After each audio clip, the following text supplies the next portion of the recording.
Hi, my name's Dylan, for those who don't know me. This little video is purely to go through what I use to get my water droplet shots. In the next video then I will actually run through how I get my shots, and then maybe the one after that I'll go through printing and framing a photograph. But as you can see, I'm at my work table, all my bits and pieces are here. I'll talk you through all of them and we'll go from there. Right, first things first, I can't show you the camera because that's what I'm videoing on at the moment, and also the lens that's on the camera is the one I use the most. But I also use this little bad boy. It's an old Nikon film lens. It's only a 28mm. It cost me £35 off eBay.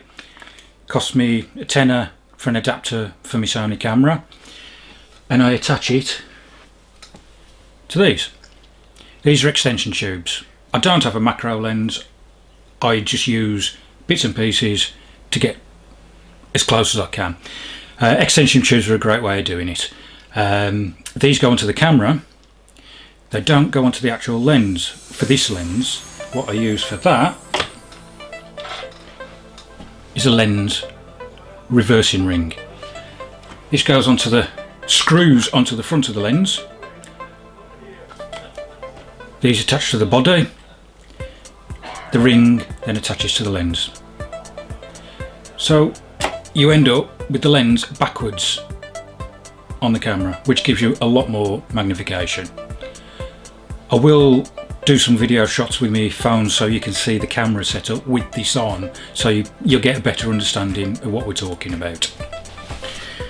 The next most important thing you need is obviously a good solid tripod, because there's absolutely no way you're getting sharp images of tiny objects unless your camera is absolutely solid.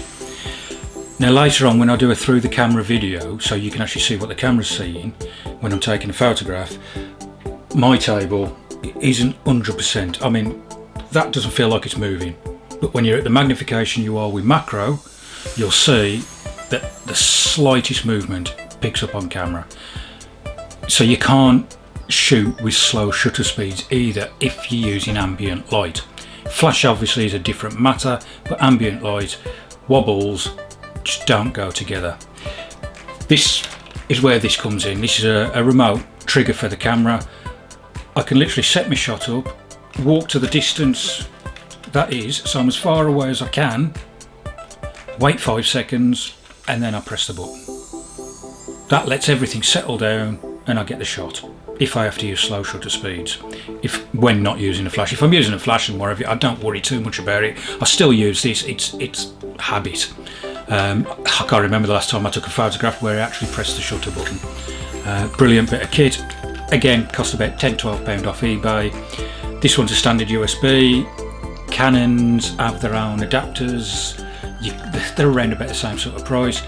Nikon's the same, as far as I'm aware. I've never had a Nikon, so I don't know for sure, but they're available for all makes of camera. So when it comes to setting up your shot, you obviously need something to place your objects on. What I use, we had an old microwave and it broke, so I salvaged the bits and pieces out of it. We've got a disc with the wheels on, the plate sits on there and you can spin it round. But I don't actually put my subject on there.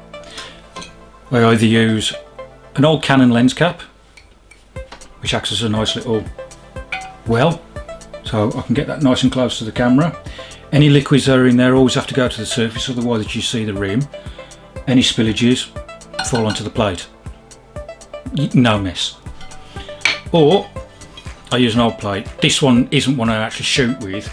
This is my old catch plate before I had this, hence why there's black ink on there, because that's from my black water shots. I've got a plain white one which is currently downstairs in the washing up. You'll see it when I start taking photographs. It's shallower than this, so you're using less and less liquid.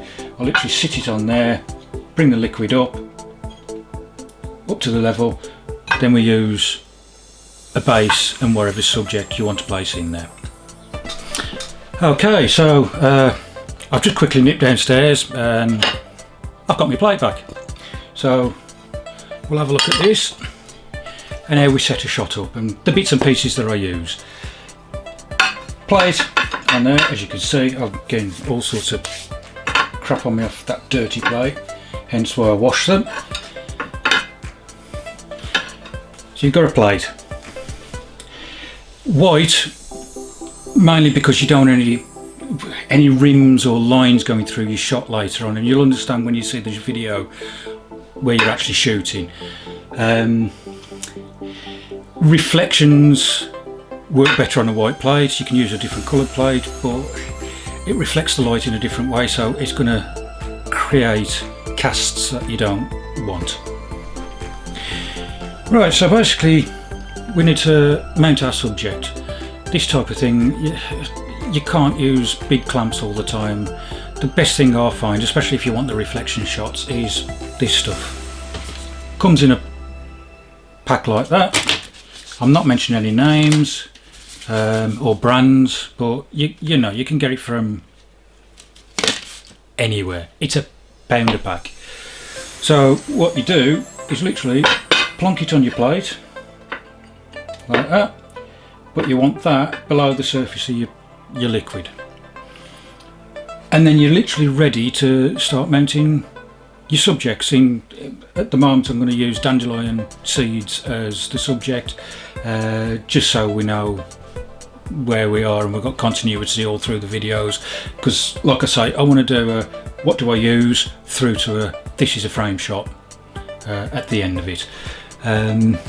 So I'll just dig the bits and pieces out and then I'll show you how we mount one up. It is dead easy. Right, so we need a subject to shoot, and like I said before, we're using dandelion seeds. I have boxes of them. I harvest them while they're about, so I've actually got literally millions of them, and I've got about 6 boxes like that, and they'll last me through the year. Obviously they don't grow through the year, so you need a collection. And all you need is a good pair of eyes, a good pair of tweezers, and some patience. And so I'll just quickly demonstrate how you find one and mount it up, and then stick it in the blue tack and frame it up. Okay, just bear with me a second.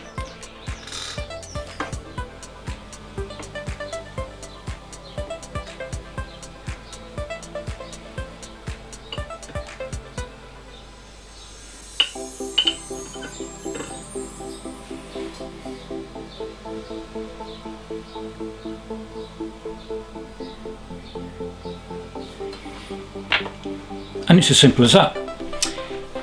I don't know if you can actually see that, but there is a dandelion seed on there. I'm just trying to get it framed up. There we go. It's about as good as you're going to see it without any liquids or any droplets on it.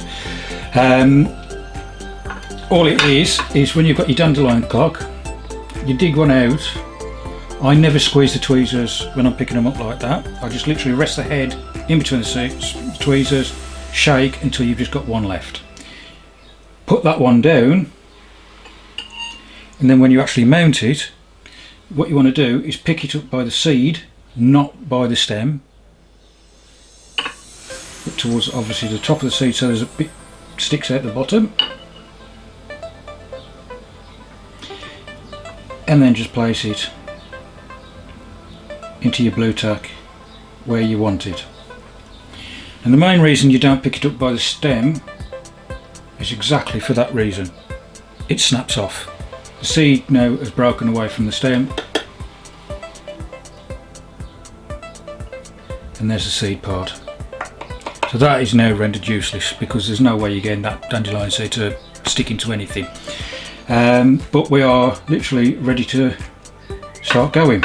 I will run through a couple of other bits and pieces of how you can hold these things. It isn't just this, I don't just use liquids, I do them in the air as well, with various different backgrounds. Some of you might have seen me photographs of the eye and flowers in droplets and things like that. When I'm doing reflections, I don't use refraction as well. I only use a refraction when there's no liquids involved, only because it's distracting. There's too much going on for it to make it a nice simple composition. So just bear with me, I'll just sort out my other bits and pieces and just show you what I use. Right, next up is using clamps and things like that, as you can see here.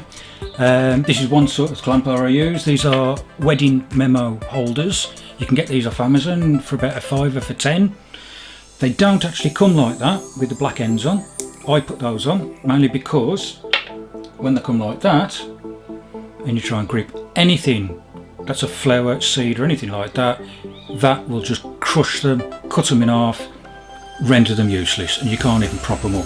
So what I actually do is, this is heat shrink tube, very useful stuff. Cut a couple of little pieces.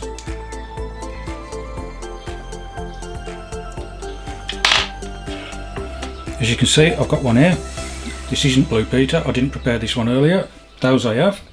You literally get your heat shrink over the top, but so it just covers the teeth like that. So at the moment, if I open that, they'd fall off. I'm not going to. But if you do this,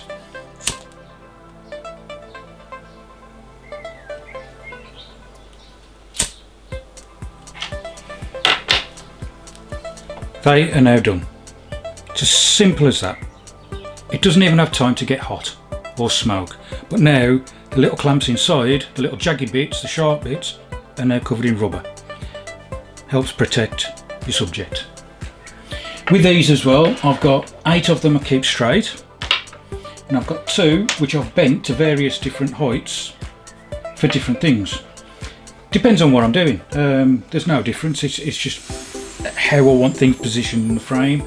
They're dead easy to bend. I mean, I'll just use this one as an example. It's a bit of, well, it looks like bike brake cable, and you can literally bend it and you can coax it to whatever shape or position you want. I also use, everybody's got one of these in the shed or in the workshop or something like that. Most people have got them knocking around at home. Little helping hands. This one had a magnifying glass on. I took it off. It's absolutely useless for what I'm using it for anyway. Same treatment again. I've put the heat shrink on the top of the claws, and that just helps hold bigger items, like I might put a background flower, large sunflower or something like that, that's sturdy enough to hold that type of subject. And then these can sit in front with a dandelion seed in, like this. They're not going to want to play ball now, are they? Come on.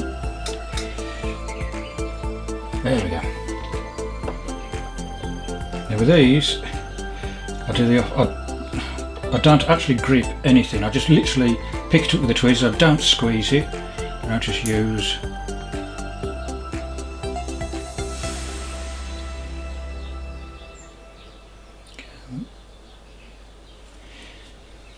the clamp to hold it like that.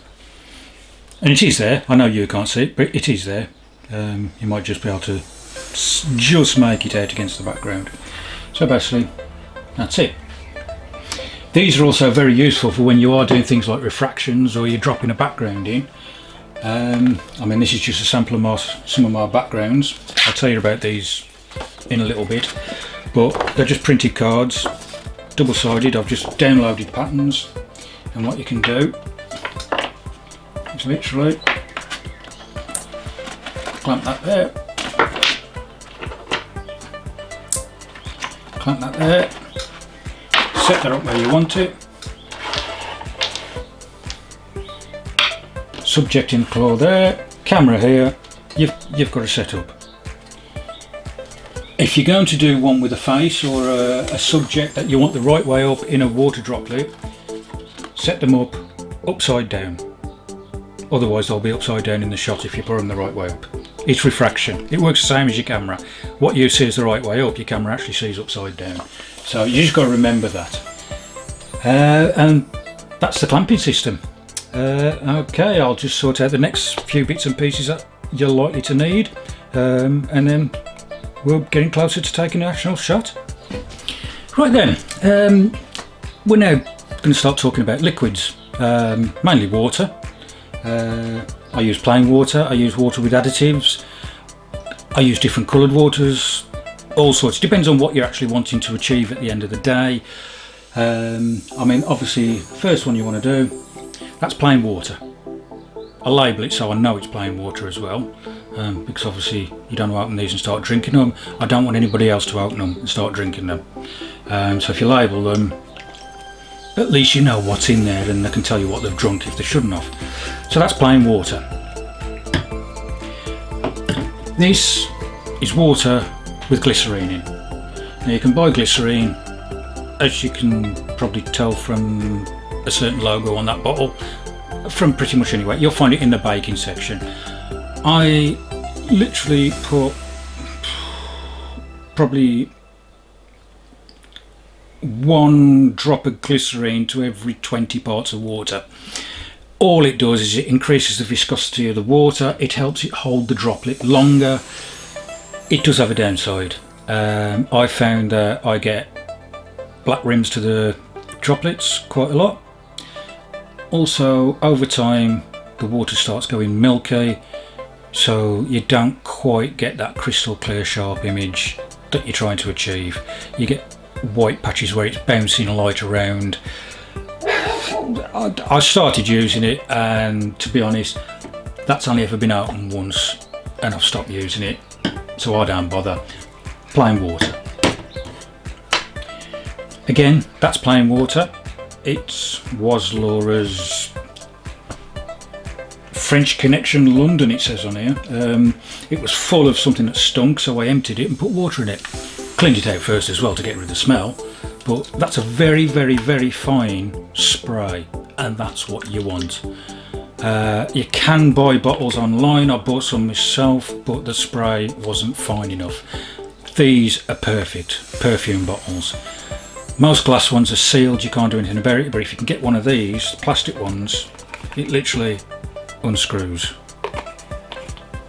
No, don't smell anymore, thank God, it was horrible. But anyway, that's for when you're doing multiple drops. As some of you have seen, when I do, it looks like rain. In fact, my purple flower shot that I did, the bluebell shot with the beech leaves, that was absolutely soaked in water, that I did a reflection shot of. To get the rainy effect in the background, I photographed it at a really slow shutter speed and sprayed using this bottle while I was taking the picture, and it just put nice subtle raindrops into the background, streaks into the image, movement. Brilliant little thing, can't fault it. Okay, it might have been expensive, but the bottle was free to me. So this is what I use for me bubble photography, and all it is washing up liquid, 50 to 50. Gets a bit expensive, but this is why I keep them in these. I reuse them. The bubbles off this are absolutely fantastic. This might be yellow, but when you blow the bubble, it isn't. If you don't believe me, look at the pictures on my Instagram, which is @drp_photoart. You'll see the results on there if you haven't seen them on my Facebook page. And that is exactly the same. It's 50-50 washing up liquid and water with black ink. This black ink, 5 drops of the stuff. There's more of that on it, so okay, it's black carpet now as well, but there you go. That I thought was going to make a bigger difference than it did, so I was quite disappointed when they looked at almost exactly the same results when I did the bubble photography.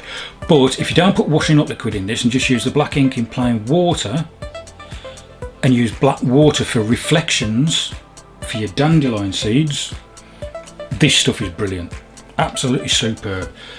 Far better than just using plain water. Plain water, you can see the blue tack through. You have to be careful unless you're getting proper reflections with putting plenty of colour in the shot.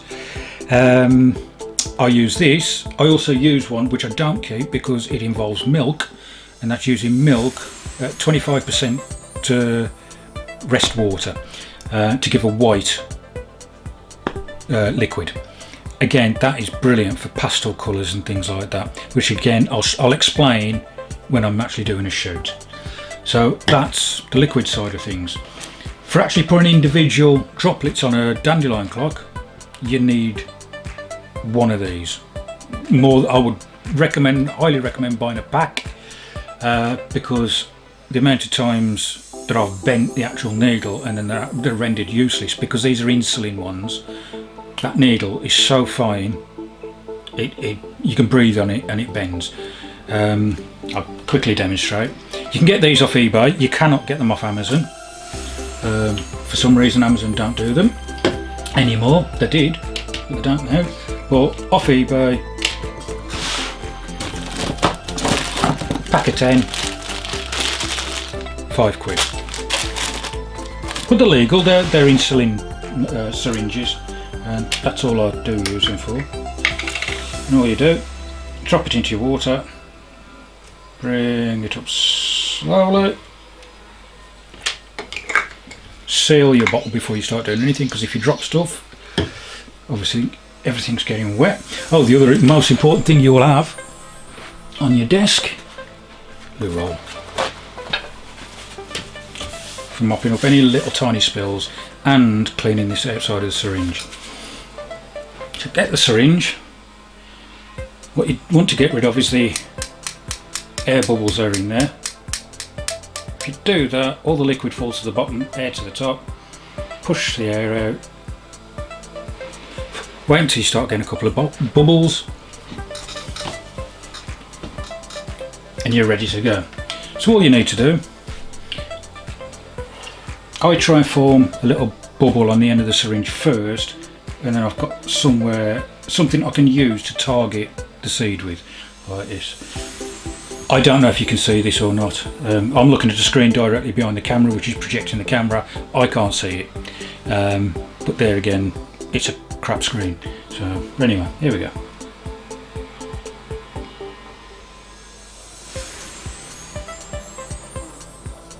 There's the droplet, and there it is placed in the middle of the dandelion seed. Let's see if I can get.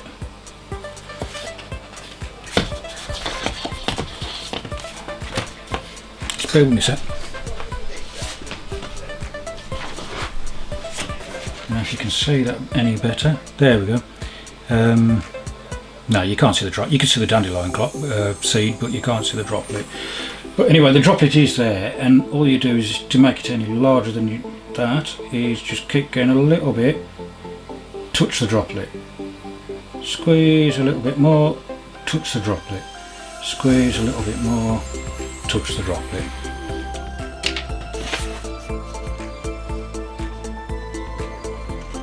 I don't know. Yeah, you can just make it out, but that's how easy it is to apply a droplet. Always put the end back on your needle. I have stabbed myself with these, it hurts. So that's basically it. If you want lots of droplets, I mean that's a main centre one. If you do want lots of droplets, like I say, you use this and you pump, and when you think you've got enough, you keep pumping, and you keep going, and you keep going, and you keep going. It's that fine. You will get lots of droplets and you'll think it'll make a good picture. It won't. You have to wait for the droplets to build up and up and up and up, and you get large droplets. Trust me, it works way better than having lots of little tiny droplets. You've got something to focus on for a start. Right, so okay, I will just sort out the rest of the bits and pieces and I'll be back with you in a second. Right, so I've just put a little basic setup together to show you lighting, especially for the refraction shots. This isn't what I do for the reflection shots in the liquids and things. This is just what I do for the refraction shots where objects appear in the droplets. I know people are going to look at this and say, oh, the seed's too high, you ain't going to get anything in there. This isn't to shoot with. I'd set this up properly if I was going to be shooting. That will come later. But what we've got here is your clock with your droplet in a clip, your background upside down on the two stands. Basically what I do, and I can't show you with the camera here at the moment because it's videoing this, But what normally would happen is the camera would be on this, on there. That's bolts into the bottom of the camera. This then sits on the top of my tripod, and what this is a micro adjustment. So I set my camera up wherever I want. I basically put the focusing on infinity to start with, bring in the droplet as close as I can, roughly in the minimum focus distance of what we're talking about, and then you can literally fine adjust the focus with this. Now you don't need one of these. They're not expensive. This is a cheap plastic one. It's not what you see people using photo stacking on super macro insects and things like that, because it just isn't accurate enough, it isn't stable enough. It is literally so I can move it backwards and forwards by roughly 0.5 mil at a time. Those are the guys that spend hundreds on these. They're moving by microns, not millimeters. But basically it gets me roughly where I want to be, or I put it roughly where I want to be. Then I use this to fine adjust the focus. You can do it just by camera lens there, and you keep moving that backwards and forwards. And notice I'm not doing anything with the background at the moment. I am literally just trying to get the camera to focus on the droplet, and go to manual focus. Don't use autofocus. Autofocus is just not going to cut it with this on whatever system you've got, and it don't matter how much money you've spent on it either. So all these macro lenses that have got autofocus on them, unless you're shooting portraits, switch it off.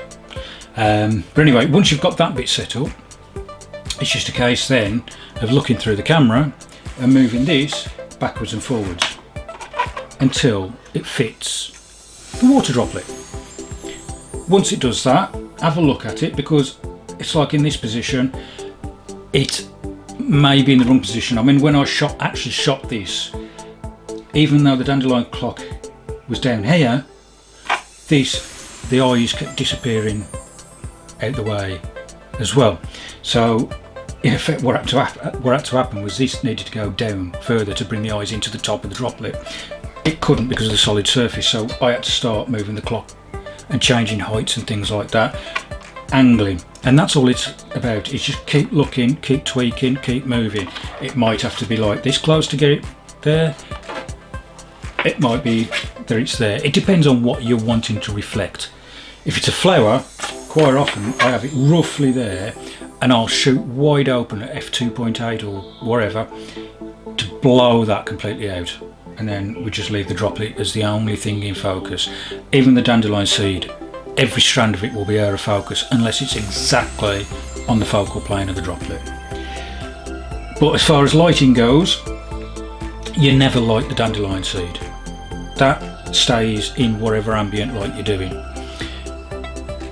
What you need is one of these, or what I tend to use is this one, because you can actually, as you can see, because of the shape of it, you can actually control the shape of the light.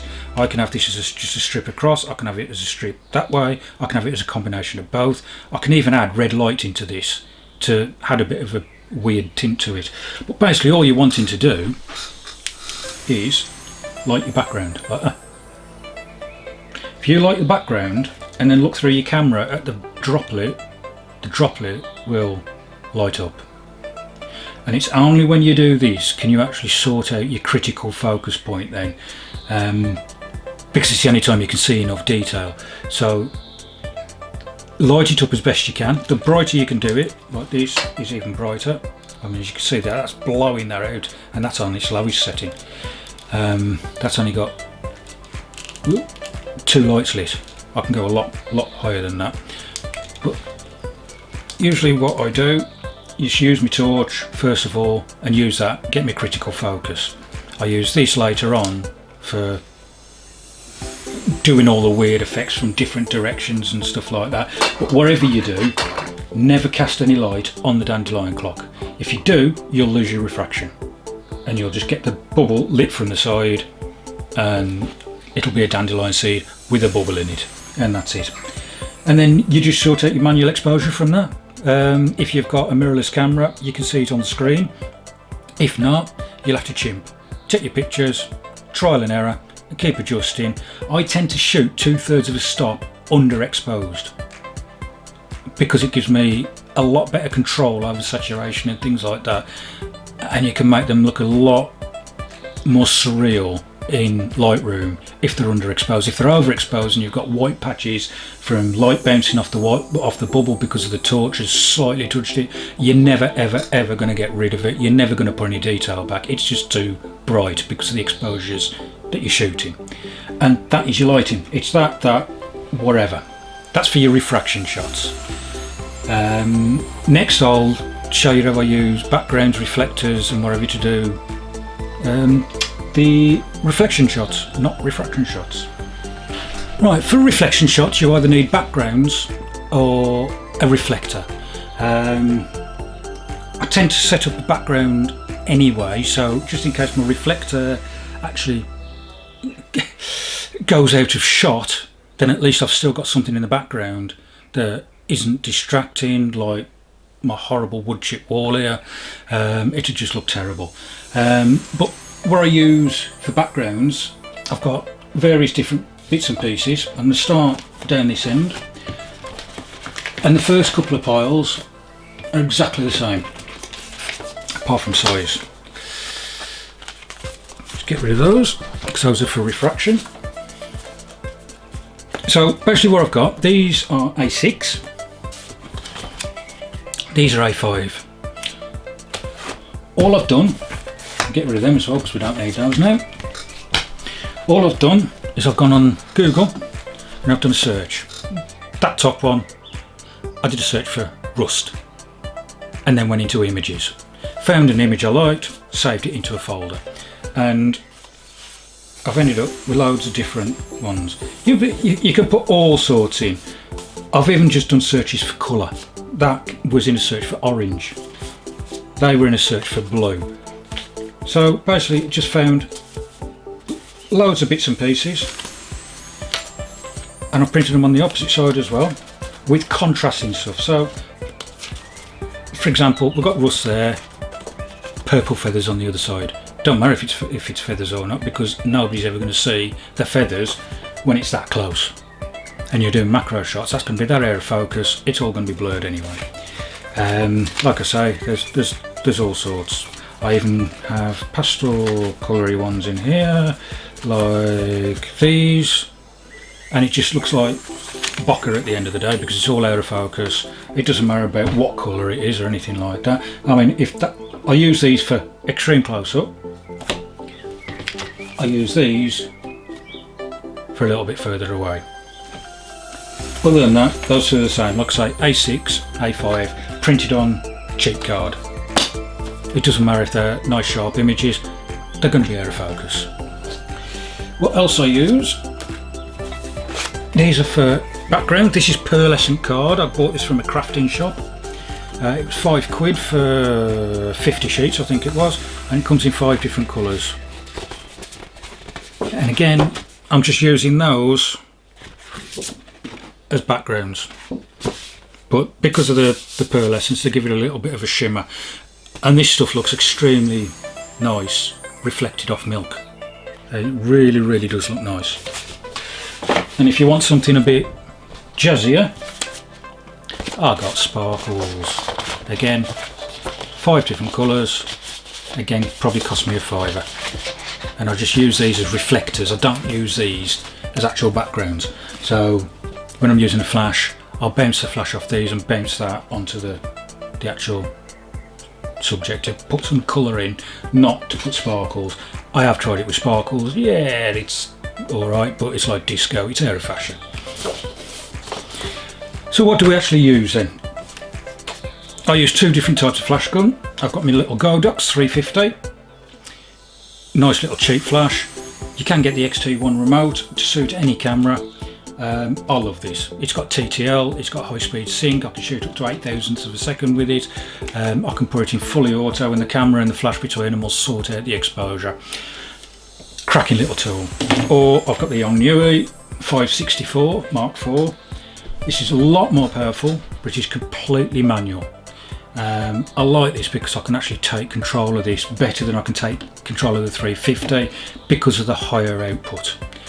Also, when you're shooting say 1/64 or 128th of the power with this, there is no refresh time for the batteries, whereas that needs a second or so to recharge because of how low powered it is.